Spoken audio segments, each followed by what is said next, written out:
Tapi kita mau malam hari ini kita mau coba bahas mengenai investment di properti part kedua ya. Seperti yang saya promise kemarin. Oke, kita sambil nunggu.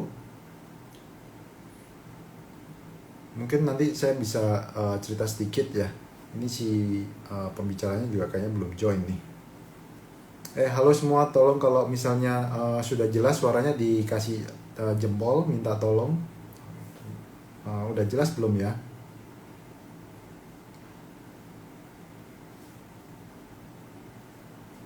Oke, thank you Brian.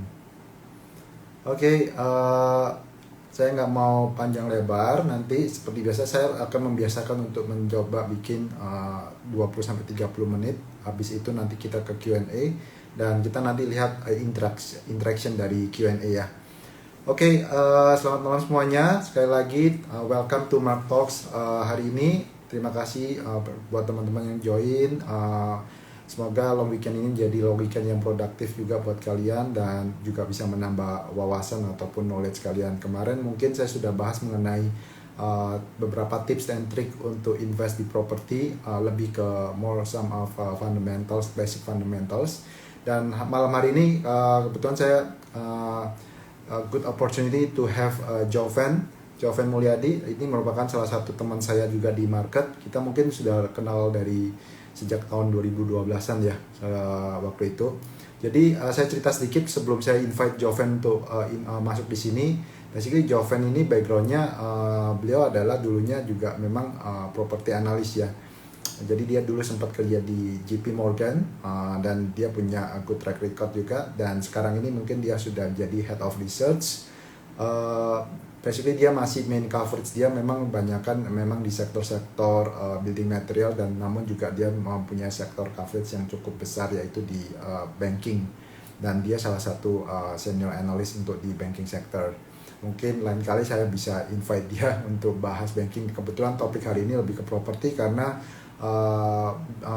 si Joven cukup lumayan sangat mengerti dengan market properti karena memang dia sudah mengcover properti cukup lama, dan personally dia pun sendiri juga kayaknya sudah terlihat beberapa investment dia di properti yang cukup menarik. Mungkin oke, tanpa panjang lebar saya invite Joven langsung. Bentar ya guys. Mana Joven?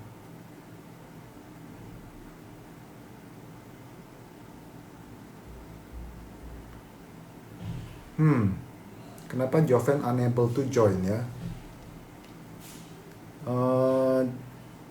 Joven boleh mungkin coba keluar masuk lagi. Kenapa gue nggak bisa invite lu ya?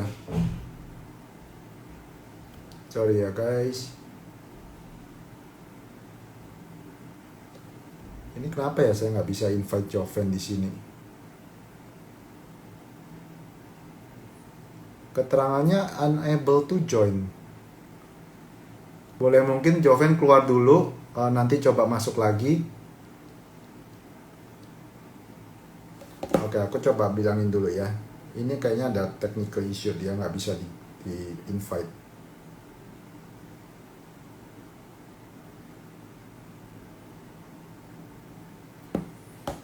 Oke, sorry guys, ini nggak tahu ada apa ya.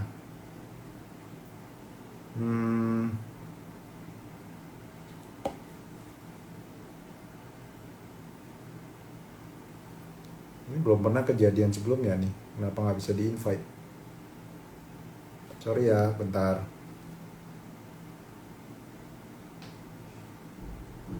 Coba keluar masuk lagi ya, Joven. Saya nggak tahu ini kenapa nggak bisa di-invite. Oke, nanti aku coba Joven coba nanti untuk masuk lagi, dia biar coba keluar dulu. Nah, Joven bisa di situ ya, bisa. Gue coba invite lu nggak bisa ya, Joven. I don't know what is. Nah, sudah bisa nih. Great.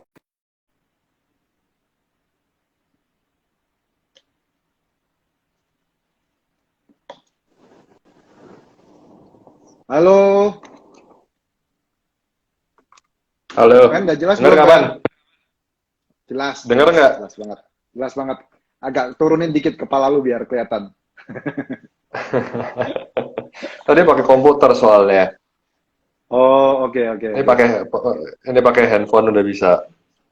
Oke. Mungkin agak bisa diturunin dikit nggak, bro? Biar lebih jelas. Coba ya, coba ya.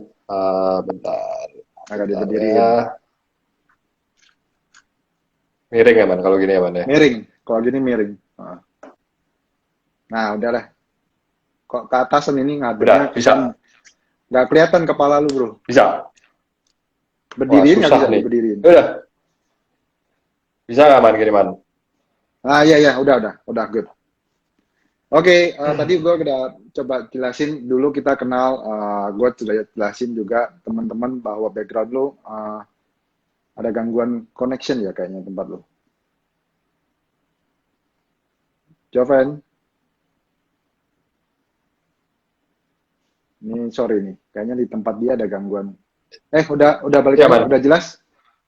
Oke, udah, tadi udah, gue udah. cerita Gimana sedikit man? kan dulu background lu kan memang dulu sempat memang di property analyst dan mungkin sampai sekarang memang lu masih property juga, slash of head of research juga dan beberapa sektor yang lu cover di building materials. Tapi topiknya hari ini basically thank you banget udah mau join ke Mark Talks. Mungkin boleh sedikit share ke teman-teman dulu mungkin pengalaman lu, Joven, supaya teman-teman juga bisa mengenai background lu ya. Jadi mungkin boleh share sedikit background lu dulu, background kerjaan lu itu apa dan apa yang bikin lu mau fokus ke sektor properti juga seperti itu. Oke, kalau misalnya background, dulu sih sempat waktu lulus kuliah pertama kali ngajar selama 1,5 tahun, tapi sambil nyelesain kuliah juga. Nah, selesai kuliah dari Australia pulang ke Indonesia, itu kerja memang mulai di salah satu sekuritas lokal, yang sebenarnya Herman mungkin juga kita alumni tempat yang sama. Uh, Hmm. Habis itu tadi kayak Herman bilang, saya pindah ke JP Morgan, habis itu ke CIMB.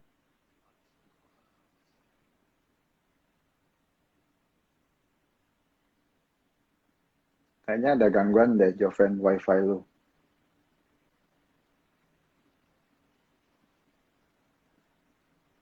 Halo. Oke. Cover properti ya. Sebenarnya waktu saya join ke CIMB itu kebetulan properti analisnya tuh yang keluar. Jadi emang yang ditawarkan itu mau nggak cover properti. Nah, waktu 2013 itu jujur properti itu mungkin lagi masih hot-hotnya ya 2013. Jadi why not gitu. Jelas kawan? Jelas. Oke, udah Halo. jelas. Tadi ada Nah, beberapa itu keputus. apa namanya? Nggak, sebenarnya sih saya nggak milih ya, tapi waktu itu ditawarin cover property dan menurut saya why not sekalian nambah experience. Nah, jadi saya ngalamin tuh waktu booming properti 2012, 2013, slow down dari 2014, unfortunately sampai sekarang. Hmm. Bro, mungkin boleh di-share nggak dari pengalaman lu itu kalau lu misalnya untuk melakukan analisa untuk investment di Halo, gimana man? properti gitu itu faktor apa aja sih biasanya yang jadi mungkin lu boleh share dari pengalaman lu dalam when you analyze property ya how to invest in a property itu kira-kira apa aja ya yang jadi faktor-faktor utama yang lu perhatiin Oke, yang pertama mungkin tuh dari setiap kalau kita pengalaman mau beli pribadi lu juga. properti location. Location. Location itu paling penting. Uh, karena gimana pun kita nggak mungkin beli properti atau menganalisa properti kalau kita benar nggak tahu detail locationnya. Kita nggak mungkin beli properti itu cuman lihat suka unitnya, that's it gitu. Kita juga harus pertimbangin locationnya. Apakah itu locationnya strategis? Apakah itu untuk misalnya kita mau berkeluar itu dari sekolah, dari fasilitas penunjang itu mendukung, dari jarak ke kantor. Nah, jadi kita yang harus kita pikirin pertama kali itu kalau kita mau beli properti itu ya selain harga ya itu pasti location. Tergantung kalian tuh suka daerah mana. Kayak misalnya beberapa teman saya memang suka daerah misalnya di barat atau di utara atau di selatan. Memang preference orang tuh beda-beda. Misalnya lebih suka apa namanya sekolah di barat. They don't mind untuk travel dari barat ke pusat untuk ke kantor. Nah, tapi location itu yang paling penting. Kedua, pertama yang paling penting location. Kedua itu kegunaan. Kalian mau beli, misalnya mau invest properti atau mau beli properti itu untuk apa? Yang pasti apakah untuk tempat tinggal, first home, ataukah untuk invest, atau ya invest bisa untuk disewain, atau sekedar untuk misalnya beli tanah, sekedar untuk tabungan. Jadi kegunaan harus jelas. Ketiga, apakah kalau misalnya ini untuk invest, pertimbangannya apa? Kalau saya pribadi, otomatis beli properti itu satu diversifikasi dari saham, yang kedua daripada ditaruh di deposito suku bunga rendah, mendingan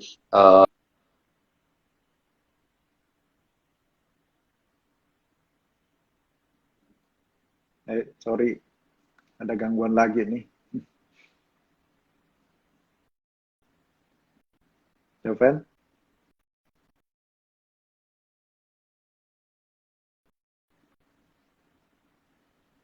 Bentar ya guys.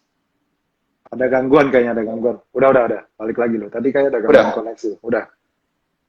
udah dengar deh. Ya. Oke.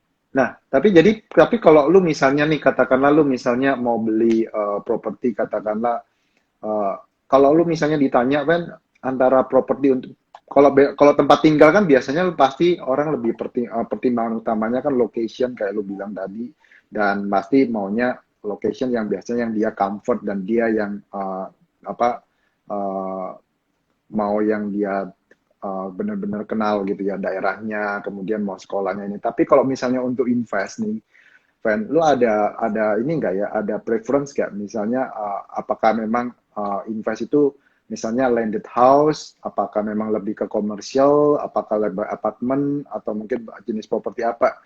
Itu biasanya ngelihatnya lu gimana, Van? Oke, kalau ideally tanah landed. Jadi nggak mesti kita beli rumah ya, tapi landed house. Kenapa? Karena gimana pun tanah tuh limited. Namanya apartemen, namanya ruko, itu ya itu kan semuanya kita belinya tuh space ya. Tapi at the end of the day, tanah, misalnya kita ngomong di Jakarta aja ya, tanah di Jakarta tuh limited. Jadi menurut saya pribadi, yang paling bagus, idealnya investasi itu tanah. Dan kalau bisa, waktu beli tanah itu tuh kalian sudah tahu jelas kegunaannya tuh buat apa. Misalnya buat tempat tinggal, ya beli tanah di perumahan. Kalau misalnya kalian misalnya emang buat usaha, kalian beli tanah yang emang di pinggir jalan raya gitu. Jadi emang tadi yang saya bilang location, when you like the location dan kalian udah pertimbangin, karena juga kalian mau invest pun kalau misalnya kalian misalnya tinggal di daerah barat, dan kalian beli tanah di daerah utara, kalian kan nggak ngerti trafficnya seperti apa, di sana tuh apakah jalan itu tuh rame kalau buat usaha, kalau misalnya buat rumah apakah cukup sepi dan cukup nyaman untuk ditinggalin.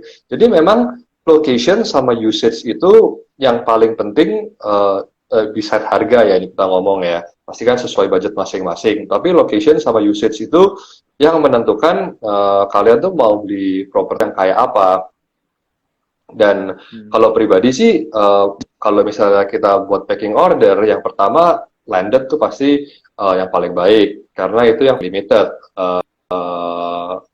Kita kan tanah di DKI juga nggak tambah banyak. Dan kedua, kalau misalnya kalian emang pengennya tuh apa namanya gampang, tinggal dekat sama kantor, locationnya bagus, ya apartemen. Tapi kalau misalnya kalian misalnya mau invest, menurut saya sih ruko ya it's not bad lah. Warehouse is also not bad. Warehouse itu tuh butuh size dan itu tuh nggak semua orang bisa punya Punya size budget. yang misalnya on Tokopedia atau Shopee atau yang dari retailers itu tuh mau nyewa kalau nggak ada size-nya. Jadi ruko itu tuh in that sense lebih fleksibel ketimbang warehouse. Ya kalau misalnya punya rumah di lantai 2 buat tinggal, bawahnya bisa buat kafe atau restoran. Jadi lebih fleksibel in that sense. Tapi in the end yang paling menurut saya sih kalau misalnya mau invest beli tanah. Bro, kalau ngomong-ngomong tentang ruko ya, ini menarik kan memang eh kalau lu lihat prospek dari ruko itu gimana ya, bro? Karena kan sekarang orang mulai dengan adanya mulai go digital, orang kayaknya nggak terlalu banyak apa ya, eh, lebih ke aset light gitu kan ya. Nah, kalau lu perhatiin dari pengalaman lu ini dengan orang-orang dengan bisnis digital ini, apakah demand ruko makin bagus atau malah ruko ini sebenarnya market yang ditinggalkan atau oversupply banget di market ruko? Kalau menurut gua enggak, justru yang menurut gua oversupply itu office. Dengan ini semuanya tambah digital, orang tuh udah get used to work from home and mobile, nggak harus ke kantor. Nah, jadi ruko itu misalnya tinggal di lantai 2 untuk kerja kantoran di lantai 2, misalnya istri bisa nyambi, misalnya di lantai 1 bikin restoran, kafe yang bisa bilang, atau apapun gitu loh. Nah, jadi sebenarnya tuh ruko tuh yang tadi saya bilang lebih fleksibel di sisi penggunaannya. Nah, office itu tuh yang susah karena Apalagi dengan orang nge-tren adanya work from home ya. betul dengan sekarang kan kita udah berapa lima bulan udah mau lima ini bulan. September 6 bulan apa namanya kita kerja dari rumah yang dulunya nggak efisien mau nggak mau dipaksa harus efisien jadi lama kelamaan orang doesn't need big office space anymore gitu loh orang bisa kerja dari mana aja jadi ya ruko itu sebenarnya kalau misalnya mau tinggal di ruko, actually it's even better karena ya nggak usah punya rumah yang bawah bisa buat usaha, yang atas bisa buat tempat tinggal. Tapi, nah in general orang yang punya ruko itu misalnya lah contoh ya, orang yang punya ruko di Kelapa Gading, ya rumahnya di Kelapa Gading. Orang yang punya ruko di BSD, ya rumahnya di BSD. Nah, tapi nggak mungkin kan kayak misalnya kalian kalau di daerah yang di pusat kan hampir nggak ada ruko gitu loh. Tergantung emang lokasi masing-masing. Oke. Nah, ini kalau yang menarik ya, Van. Ngefek nggak sih maksud gue kalau misalnya kan terakhir-terakhir kita kayak dulu pernah discuss ini ya, yang kita tahu banyak perusahaan-perusahaan besar kayak banking, kemudian some insurance, itu kan mereka mulai kayak lu tadi bilang office space lah intinya. Memang beberapa office juga kena, tapi kan beberapa perusahaan besar itu juga melakukan penutupan ruko-ruko cabang-cabang gitu ya, terutama beberapa banks, ya Bank BCA, Bank Ya, Mandiri, Bank ya. BTN, itu semua kan mereka lagi downsizing, mereka punya cabang dan sebisa mungkin dengan adanya digital ini jadi branchless, itu yang lagi mereka push gitu kan. Nah itu bukannya bakal bikin babak belur juga ya rental yield dari ruko. Mau mungkin kecuali Oh, mungkin oke. topik lu tadi itu lebih untuk dipakai sendiri kali ya. Enggak, Invest dulu sebenarnya ya. bisa dilihat dari sebuah sisi juga. Gimana pun, sedigital-digitalnya ekonomi, itu pasti butuh physical branch. Kalau misalnya kita ngomong penutupan, emang penutupan misalnya Bank BCA, Bank Mandiri, or ya in general the big banks, kenapa nutupin cabang-cabang di ruko? Karena mereka juga try to streamline, mereka juga lihat traffic di ruko itu gimana. Apakah kan dulu kan masanya zamannya misalnya kita ngomong banks masih generate 25% ROI, mereka invest juga, mereka expand kayak orang gila. Nah, sekarang mereka lebih sensibel, misalnya di BSD, misalnya dalam satu area mereka punya kantor cabang utama, 5 kantor cabang pembantu, dan sisanya tuh basically ruko. Nah, kalau misalnya di trafficnya itu emang paling banyak kantor cabang pembantu, ya ngapain punya ruko? Jadi mereka juga streamline. Nggak mungkin? Apakah cabang basis total ditutup? Nggak mungkin. Jadi in that sense itu sebenarnya mereka lebih try to be more efficient, bukan murni dulunya physical jadi sekarang full digital, nggak juga. Tapi yang banyak kan sekarang banyak orang tuh usaha sendiri kan, usaha di rumah, entrepreneurship, misalnya bikin salon, bikin restoran, bikin cafe, misalnya home industry seperti interior design firm, arsitek. Nah itu daripada sewa kantor, mendingan sewa ruko karena juga satu jauh lebih murah, bisa dipunyain juga. Jadi sih sebenarnya I don't think ruko tuh ya maksudnya tuh oversupply ya. Menurut saya sih yang oversupply sih high rise ya, apartemen sama office. Karena Indian ya sejelek-jeleknya kalau misalnya ruko itu misalnya nih punya ruko di Hayam Wuruk gitu di daerah kota. Ya pasti ada aja lah yang mau nyewa gitu kan. Misalnya mau buka showroom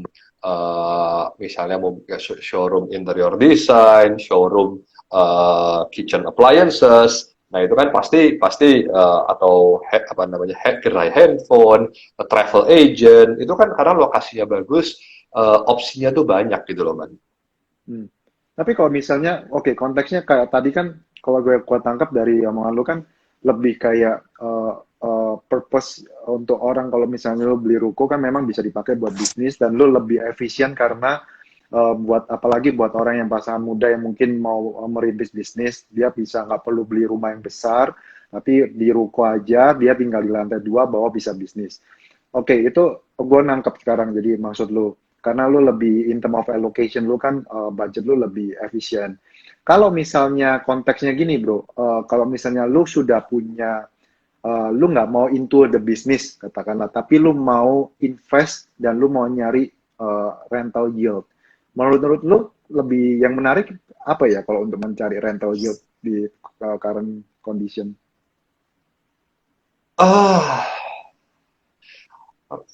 Kalau sekarang sebenarnya mungkin kita cari ruko tapi dari secondary market. Karena kalau misalnya kita ngomong apartemen, harga menarik ya. Cuman susah nyewain tuh susah, lebih getting tough gitu loh. Jadi kalau misalnya daripada beli primary market, mendingan sih kalau sekarang sih cari secondary market ruko ya. Kalau misalnya emang nyarinya yield ya. Tapi kalau misalnya in ideal situation, mendingan kalau mau usaha beli aja tanah, habis itu ya misalnya bangun restoran, bangun apa gitu ya, simple. Karena Indian tanahnya nggak mungkin. Kalau ruko kan soalnya kadang-kadang tanahnya kecil banget kan, 70 meter, 90 meter, not ideal gitu. Tapi kalau menurut lu kalau yield itu boleh nggak sih kalau gua konklusikan tetap aja untuk dapat yield yang better itu untuk yield ya bro ya, ngomong rental yield ya, apartemen still better off. Enggak juga sih. Sekarang apartemen tuh rental tuh mungkin tinggal 3,5% sih in general ya. Dan kecuali kos yang beli apartemen tuh murah banget. Kalau misalnya kalian beli apartemen in the last 3 to 4 years sih, at this market mungkin yieldnya dapat 4% aja udah bagus banget. Which is kalau time deposit 5% potong pajak sebenarnya sama gitu loh. Dan nggak repot kan, maksudnya ya nggak repot ngurusin ya kan, nyewain apartemen kan juga banyak pusingnya kan. Furniture rusak, AC-nya nggak dingin, harus panggilin tukang, gitu-gitu ribet. Wah, berarti gue lumayan hoki bro, gue masih ngelok dapat di 6,5 net bro. Itu karena cost man, karena Bukan cost. Oh, karena Cost cost tuh ya, cost nggak juga bro. Kalau dipikir sebenarnya cost gue itu masih relatif tinggi karena sekarang kan masih turun marketnya. iya, iya, iya. Cuma tadinya memang ekspektasinya kemarin kayak kemarin sesi kemarin gue share ke teman-teman. Mungkin gue ketolong karena ya market aku lumayan ketolong banyak orang-orang ekspat lah ya. Jadi tadinya dikasih ekspektasinya kan 8 sampai 9 waktu gue beli 3 tahun yang lalu ya. Gue beli 2 tahun 3 tahun yang lalu gitu ya. Nah, sebenarnya secara price gue udah rugi karena turun masihan kan ya, cuma gue biarin aja siapa tahu nanti marketnya balik gitu ya. Nah, tapi kalau misalnya lu apartemen kayak lu bilang 3,5-an gitu ya bro, apalagi rumah Kong, berarti rumah parah banget ya, yield Rumah sih kalau sewa rumah, sebenarnya nggak, jangan ngarepin yield. Rumah sih ngarepin tanahnya capital gain aja, capital eventually. gain aja ya. Hmm. Iya. Bro, kalau lu misalnya ditanya nih, sekarang menurut lu, is it a good time untuk invest di properti nggak sih? Eh, Menurut gua setiap economic downturn ya, I wouldn't call it a crisis. Economic downturn seperti sekarang ini, unfortunately banyak orang yang punya usaha bangkrut, butuh Hmm. cash flow tambahan, pasti ada foreclosure dari bank.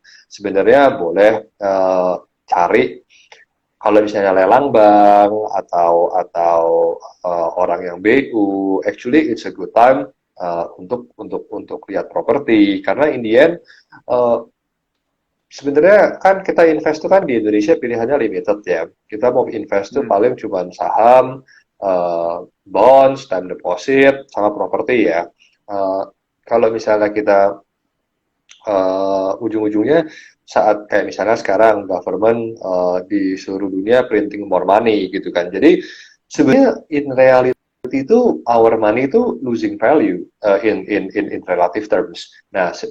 tanah tuh sebenarnya yang nggak, which is kalau misalnya kuat meganginnya, nah ya tanah aja sih sebenarnya.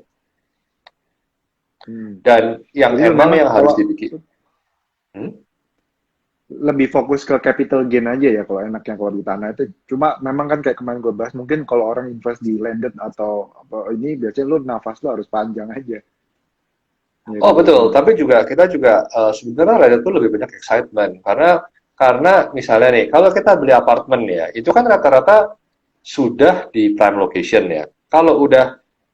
udah di prime location, itu tuh nggak ada, susah untuk mengharapkan capital gain lagi, karena mau dibikin infra apa lagi. Tapi contoh, kalau misalnya kita beli di daerah yang nggak terlalu prime, itu kan infranya masih berkembang terus, karena kan Jakarta sendiri semakin crowded, dan akses ke kota-kota satelit di Jakarta itu kan selalu diperbagus, ditambah. Jadi Hmm.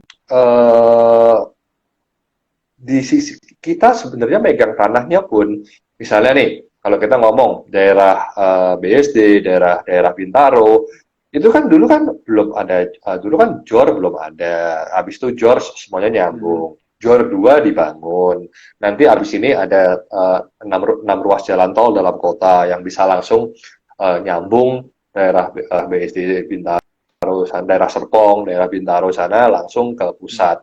Nah, itu kan sebenarnya yang dulunya misalnya kita niatnya mau invest, tapi dengan pertambahan infrastruktur itu kita mulai consider why not kita tinggal di sana. Kalau misalnya di Jakarta juga udah penuh banget, udah ramai banget, Hmm. Hmm. dengan Hmm. akses Hmm. yang nambah udah semakin baik itu, eh, bisa, kita juga bisa consider gitu loh. Jadi message-nya itu teman-teman. Jadi kita memang harus ini yang kemarin mungkin gua nggak kelupaan nggak mention ya bahwa salah satu faktor yang harus dipertimbangkan itu adalah faktor perkembangan dari infrastruktur sendiri. Karena infrastruktur itu memang berarti basically kan story tentang connectivity gitu kan antar daerah dan itu. Nah, bro, lu kalau ngomong-ngomong infrastruktur ya, gue jadi ada kepikiran gini. Kalau misalnya ini MRT semuanya jalan nih bro ya. MRT ini kan sekarang agak baru tahap satu gitu ya. Kalau MRT sampai katakanlah jalan sampai ke Tangerang, kemudian ke BSD gitu ya bro. itu kira-kira prospeknya bakal lebih bagus untuk di daerah yang di luar Jakarta atau gimana ya lihatnya menurut lo? Kalau semua public Oke, transportation makin jalan. Oke, tergantung balik lagi. Apakah kalian suka location itu dan kedua usage-nya apa? Kalau Hmm. kalian misalnya namanya mau usaha, tergantung usahanya. Kalau misalnya kalian usahanya misalnya banyak klien di Jakarta, ya jangan buka rukonya di BSD gitu loh. Misalnya kayak saya kerjanya di perusahaan finansial, nggak mungkin kita kantornya di BSD gitu. Jadi tergantung gunaannya tuh buat apa. Tapi kalau misalnya untuk kalian tinggal dan kalian untuk invest long term, misalnya emang ya mungkin upside-nya bisa lebih banyak di luar Jakarta, karena juga lama-lama Luar Jakarta. ya, orang ngerasa juga kenapa harus tinggal di Jakarta, toh connectivity-nya juga udah bagus. Nah, tapi kan sekarang Hmm. belum kan, masih masih Belum, Pak. Ya, tapi macet. kan Nah, maksudnya kalau itu udah kejadian mungkin juga udah telat kali bro ya. Jadi maksud gue itu sebenarnya kalau kita misalnya punya nafas panjang nih untuk invest katakanlah kalau misalnya memang infrastruktur itu bisa kejadian, jadi memang upside-nya jauh lebih menarik yang ini gini ya, yang di daerah BSD, daerah Gading daerah Serpong. daerah luar Jakarta. Nah, itu another thing itu sebenarnya perlu dilihat tuh di daerah luar Jakarta. Itu kan masih banyak developer yang punya tanah yang banyak ya. Nah, kalau namanya developer di Indonesia itu kan lebih pilih jual land size-nya yang semakin berkurang, tapi harganya nggak turun. Jadi in that sense tuh capital preservation-nya tuh masih bagus. Kalau misalnya kalian beli yang udah Hmm. nggak, misalnya kita ngomong daerah yang udah nggak ada developer, kita ngomong kebanyakan daerah di Jakarta kan udah nggak ada developer yang punya tanah yang banyak gitu kan. Nah itu bener-bener harganya tuh, contohnya lah Pondok Indah, itu bener-bener harganya tuh terbentuknya dari secondary market, yang which is dengan krisis gini langsung ambruk gitu loh. Jadi capital Ambruk. gain yang kalian udah dapat bertahun-tahun, sekali krisis itu ambruk. Nah sedangkan kalau misalnya kalian misalnya beli tanah yang di luar Jabodetabek yang masih ada developer, Ada nah itu perkembangan. Oke, oke. karena developernya satu pasti akan mengembangin terus daerahnya supaya tambah baik kan, dan kedua mereka juga nggak mau jual tanahnya tuh average selling price-nya land per square meternya tuh turun, karena mereka sendiri untuk replenish the land bank mereka butuh harga yang lebih tinggi. Benar, benar, benar. Wah, interesting nih guys. Jadi gue dapat ilmu baru nih dari Joven. Yang kemarin mungkin nanti gue akan sharing di Instagram story gue ya, message dari Mark Talks hari ini apa.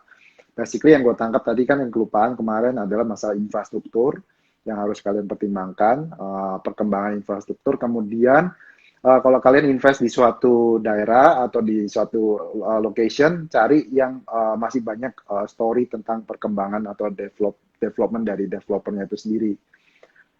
Bener juga sih, sebenarnya lo kayak misalnya nih, kalau di daerah BSD sini kan memang sebenarnya harganya mereka udah agak-agak ngawur kan bro, buka harganya waktu itu. Tapi karena ketolong krisis, sorry, karena pada waktu krisis ini pun mereka masih banyak develop dan masih ada story lah istilahnya. Itu ibaratnya kalau kita invest something kan kalau selama story-nya masih menarik, ya orang masih suka. Tapi kalau invest something yang sudah valuasinya sudah murah, nggak ada story sama sekali, ya udah makin ambruk gitu kan. Ibaratnya seperti itu gitu. Nah, Iya, kalau iya.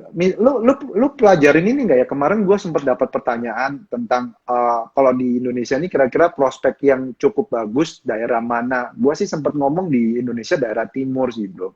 Karena kan gue cerita tentang kemarin gue kaitin dengan story-nya yang gue sempat trip ke Morowali, sempat trip ke mana Sulawesi gitu dan kita lihat government kita kan juga fokus development di daerah timur. Lu belajarin daerah timur juga nggak ya? Kalau nggak ini nggak apa-apa. Oke, Gue cuma curious oke. aja. Ujung-ujungnya, if we look across the world ya, sebenarnya kita tuh mau beli di kota mana itu sebenarnya yang paling penting itu ada tiga hal. Yang pertama, apakah itu pusat pekerjaan? Yang kedua itu apakah itu pusat pendidikan? Dan yang ketiga, apakah fasilitas penunjangnya seperti kesehatan itu memadai? Nah, Mau sebagus apapun daerah timur, orang tetap pasti akan beli daerah Surabaya. Mau sebagus Hmm. apapun daerah Bandung, daerah Jawa Barat, Jawa Tengah, orang pasti akan tetap beli di Jakarta. Kenapa orang semuanya ya istilahnya tuh semuanya tuh berbondong-bondong ke Jakarta? Karena lapangan pekerjaan paling banyak tersedia di Jakarta. Itu yang pertama. Kedua, pendidikan. Pendidikan untuk keluarga segala macam, emang Jakarta kalau kita ngomong di Indonesia itu paling bagus. Yang ketiga, fasilitas penunjang. Eh, Salah satu kesehatan. Itu Jakarta juga paling bagus di Indonesia. Jadi, if you ask me personally, I will still buy di daerah Jakarta dan sekitarnya. Karena Hmm. sebagus-bagusnya daerah timur, dia kayak misalnya ya, Fasilitas kita ya ngomong berarti ya. Oke. fasilitas seperti itu, it takes years to develop a good education system, it takes years to develop a good healthcare Healthcare. system. Ya. Kenapa semua orang misalnya sakit nih, semua orang yang sakit di daerah Jawa, mau kita ngomong Surabaya, Semarang, ujung-ujungnya ke Jakarta juga, karena emang paling advance. Karena orang yang dokter yang sekolah di luar negeri, ujung-ujung dokter yang sekolah di luar negeri, dokter yang punya pengalaman banyak, semuanya di Jakarta semua. Hmm. Hmm. Oke, oke. Got it. Dan kayaknya pun Nah, misalnya ekonomi Indonesia recover pun biasanya daerah yang paling advance ini pun paling cepat juga duluan gitu ya. Ibaratnya betul. yang gua Nah, asosiasikan ini ibaratnya kayak lu Jakarta itu kayak blue chipnya lah guys. Jadi kalau eh, recovery ya dia recover duluan juga propertinya. kita juga harus mikir kayak developer. Kenapa developer selalu replenish more land bank di Jabodetabek? Kalau misalnya developer kan mereka have more resources, they do their research better than us kan. Kenapa mereka nggak uh, spend money land bank di daerah timur gitu loh? Kenapa mereka selalu fokus di Jabodetabek? Karena emang growth potensialnya itu not even comparable. Emang mungkin kita ngomong ya Morowali dengan kawasan industri, tapi berapa ribu paling yang bisa nyedot gitu kan. Kalau kita misalnya ngomong uh, mau dipindahin ibu kota ke Kalimantan, ya emangnya kalau sakit nggak ke Jakarta juga, atau ngirim anaknya sekolah nggak ke Jakarta juga. Ujung-ujungnya kan mereka malah harus travel kan, pulang pergi Jakarta Kalimantan, gitu sih kalau menurut gua. Oke, nggak berasa nih tadi soalnya apa ke Q&A aja untuk limit waktu. Tadi ada beberapa pertanyaan saya lihat ya, ada yang eh ini ada pertanyaan, benar nggak sih pikirnya kalau mau invest properti dan tujuannya buat capital gain, mending berupa tanah agar maintenance cost nggak terlalu besar. Kalau mau jual baru dibangun. eh I think bener ya, Fen ya. Kalau mau capital gain memang kayak lu bilang tadi kan, Oke, mending tanah. Maintenance cost juga rendah. betul. Sekarang cuma bayar PBB doang. Nah, tapi kalau misalnya Hmm. mau dijual, baru dibangun buat naikin value belum tentu. Karena sekarang orang biasanya beli tanah itu kebanyakan ngitungnya land value. Dan kalau misalnya kita ngomong yang di daerah prime, itu biasanya mereka mau bangun sendiri. Mereka bukan Jadi yang nggak usah pusing dibangunin gitu lah ya. iya, iya, Oke, iya. oke. Jadi mau kayak Apa misalnya pribadi ini, tadi misalnya pertanyaannya. kayak kita punya rumah daerah Kebayoran Baru gitu kan. Ya kalian misalnya mau bangun, menurut saya jualnya pasti lebih susah karena meskipun yang bagus menurut kita, kalau daerah Kebayoran Baru kan pasti bayarnya kan juga high end gitu kan.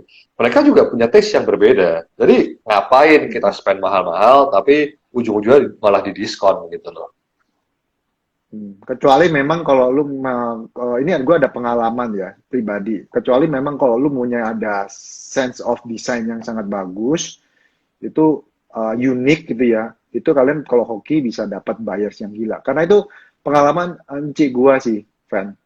Waktu itu beli Hmm. beli beli yang di Erlangga. Dalam hitungan bulan, Van, harganya double, man. Karena waktu itu dia dia kunci gua itu memang fashion, tapi dia lumayan suka interior dan dia bisa nyulap itu interiornya sedemikian bagus, kemudian dibeli sama salah satu politician lah.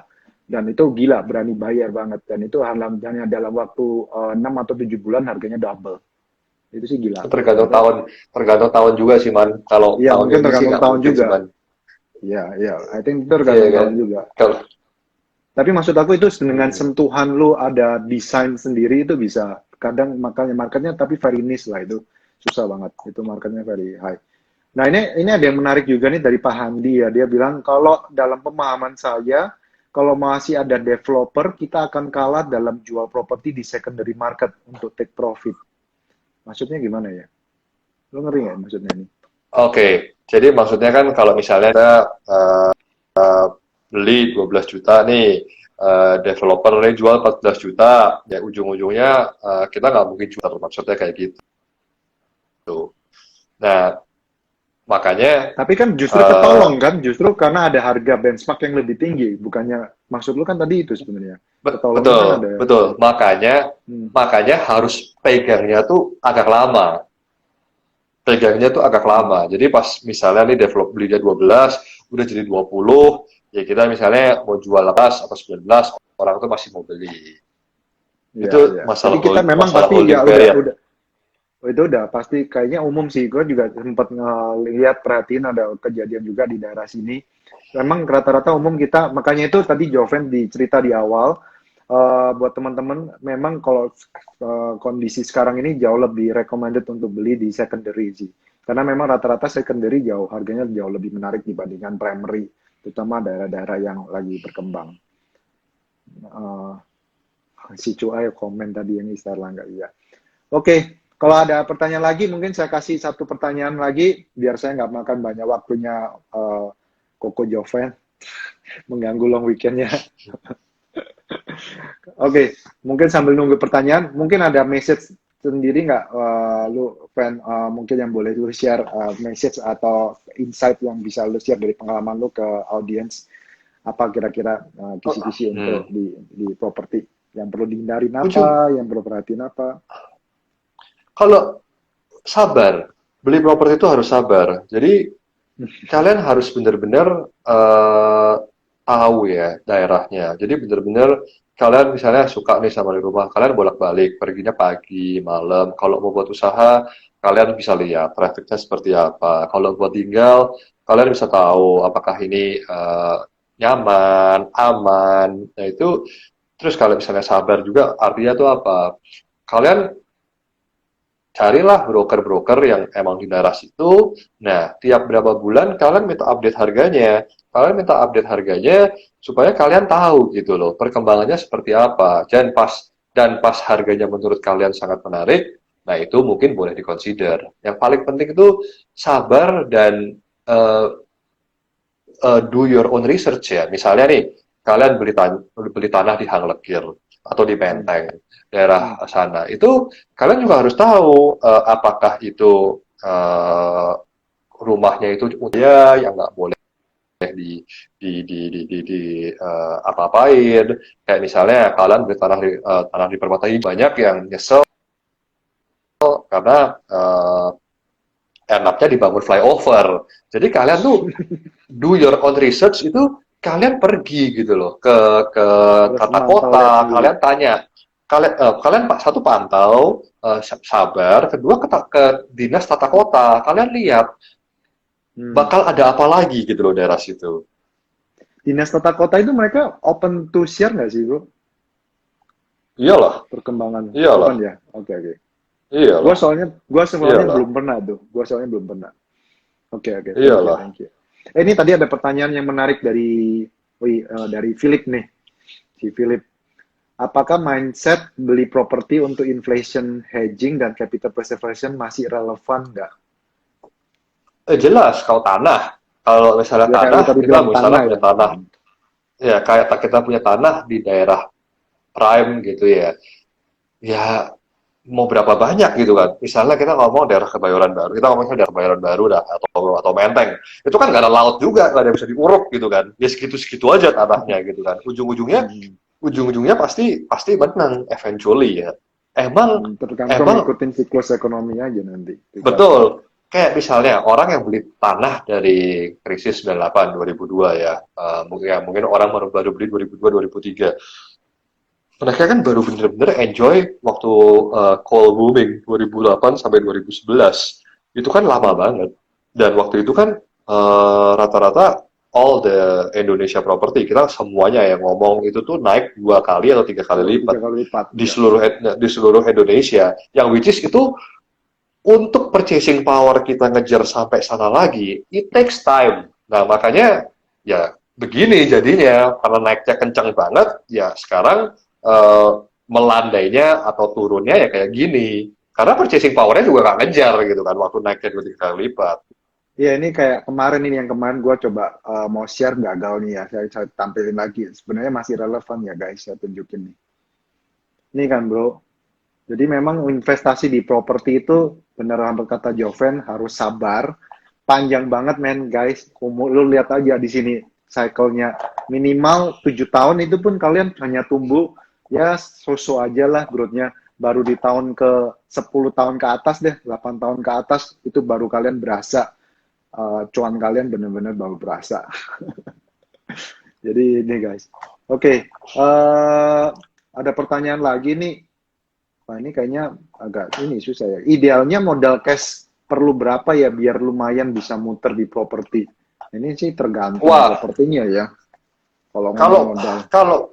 Kalau kita ngomong muter di properti itu itu agak susah ya, karena properti itu tergantung holding period.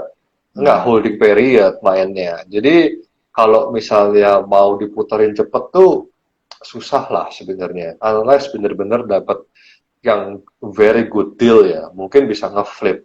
Tapi kalau enggak sih susah. Kalau aku mungkin boleh tambahin, kemarin aku sempat bahas ini sedikit sih. Ini menurut aku sih mungkin jawabannya benar Joven juga. Holding period kalian harus sangat panjang kalau di situasi market seperti ini. Kecuali pada saat ekonomi properti itu memasukin di tahun ke-7 dan tahun ke-14 ini guys, yang explosive phase. Nah, itu biasanya kalian modalnya bisa lebih minimize dan kalian bisa flipnya jauh lebih cepat. Karena pengalaman yang saya sempat share itu pengalaman yang salah satu mentor saya yang saya sempat share kemarin, itu bisa memang modalnya nggak terlalu gede sih bro waktu itu tahun 2008 2009 ya 2010 itu salah satu guru les gue sih sebenarnya waktu itu. Jadi dia tadinya guru les, tiba-tiba dia jadi kaya karena dia banyak ngeflip properti waktu itu. Modal dia itu katakanlah kayaknya dia berangsur-angsur sama teman-teman, kayaknya modalnya cuma 1M. Tapi dengan 1M itu dia bisa beli beberapa properti, kemudian sama dia di leverage. Tapi itu ibaratnya ya kalian harus paham-paham bener marketnya. Kalau enggak itu kalian bisa kegulung ke bawah. Dan itu resiko, karena itu leverage cukup beresiko. Karena pakai leverage kenapa? Karena untuk mempercepat perputaran itu tadi. Jadi punya uang 1M, langsung beli katakanlah 10 properti gitu ya. Dalam waktu berapa bulan di flip gitu. Jadi moga jawab ya. Kalau siklus properti kira-kira sekarang di 2020 dalam fase apa ya? Apakah post-COVID akan ada properti boom? Nah, lu jawab dulu. Lu gimana? Agak susah lah. Karena kan kita kena COVID ini purchasing power kena ya. Terakhir kali kita punya properti boom itu saat ada commodity boom. Jadi emang harus didukung oleh ngejar purchasing powernya. Nggak mungkin kan post covid nih misalnya nih karyawan dinaikin gaji 30-50%, pasti kan nggak di cut atau flat, itu tuh kadang-kadang udah bagus gitu loh, karena semua industri kena kan. Jadi agak susah untuk booming. Probably takes another 3 to 5 years ya. Mungkin lebih ke arah 5 years kali. Mungkin kalau gue mau tambahin, Van, kalau dari versi aku sih, mungkin gue juga kepikiran gini. Ini kan persis ya. Tahun pertama itu gue ibaratnya riset ke Indonesia di tahun 2000, Van. Setelah dia Krismon gitu kan.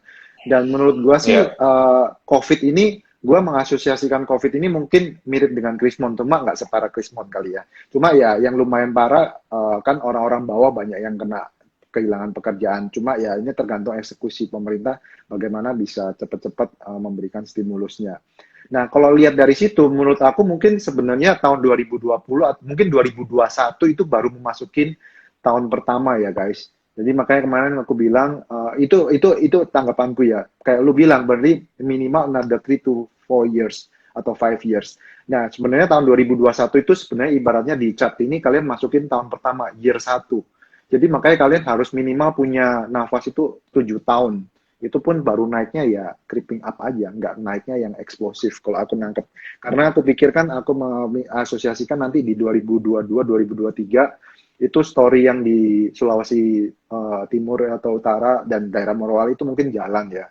Dan itu yang aku bayangkan di tahun 2022-2023 mungkin baru mulai kelihatan hasilnya. Oke. Nah, ini ada Ya, pertanyaan gimana? menarik nih, Man. Pertanyaan menarik Apa? nih. Untuk daerah Menteng katanya udah sunset. Apakah betul Oh iya, ini Sunrise daerah Property Menteng. Sunrise Property di daerah mana? Nah, sebenarnya oke lah. Mungkin Menteng itu dibilang sunset tuh mungkin I kinda agree. Tapi mau nyari bargain di Menteng juga susahnya minta ampun. Jadi dibilang sunset amat juga enggak gitu loh. Karena Hmm. emang mindset mungkin dua daerah paling elit di Jakarta tuh tetap Menteng sama Kebayoran Baru. Dan gimana pun tanahnya nggak tambah lagi gitu loh. Jadi Hmm. bedanya Kebayoran Baru tuh lebih fleksibel kalau mau dibuat usaha atau apa tuh bisa. Kalau Menteng kan nggak terlalu banyak yang buat usaha, lebih banyak untuk tempat tinggal ya. Oke, oke. Nah, kalau daerah Sunrise yang mana? Ya tadi, ya masih berkembang Yang infrastrukturnya, berkembang. masih yang berkembang. Oke, oke, oke. Oke, ini mungkin pertanyaan terakhir ya. Untuk properti, apakah harus di-sell untuk take profit atau buy and hold forever? Ini tergantung fungsi sih menurut saya, Pak Andi. Butuh duit apa enggak? Pertama kan, Iya, kalau butuh benar duit ya tuh. butuh duit ya di take profit. Kalau enggak ya diamin aja. Toh cuman kalau kita punya tanah juga bayar PBB doang kan, holding cost Benar. kita kan nggak banyak gitu loh. Dan nggak pusing. Misalnya kita punya tanah di klaster gitu, kan nggak mungkin kan dipakai orang tanahnya kan ujung-ujungnya kan. Iya, tergantung inilah tujuan. Oke, ini ternyata ada hidden question di sini. Bentar gue buka. Nah, ini gue belum tahu sih. Fen, lu tahu nggak ya ada tanya, apa saat ini ada developer yang mau buka residential di Morowali nggak ya? Gue belum belum do research tuh. Ada nggak ya Kayaknya enggak developer sih. yang belum ada ya? Ya, Enggak, belum ada sih kayaknya. belum ada sih teman-teman. Soalnya terakhir saya ke sana itu lebih ke industrial estate ya yang dikembangkan. Untuk yang ini Iya. belum ada. Nanti mungkin ditunggu lagi deh. Coba kalau nanti saya bisa ada kesempatan untuk do more research di sana. Oke, itu aja. Thank you banget, Joven. Thank you waktu lu for sharing Sip.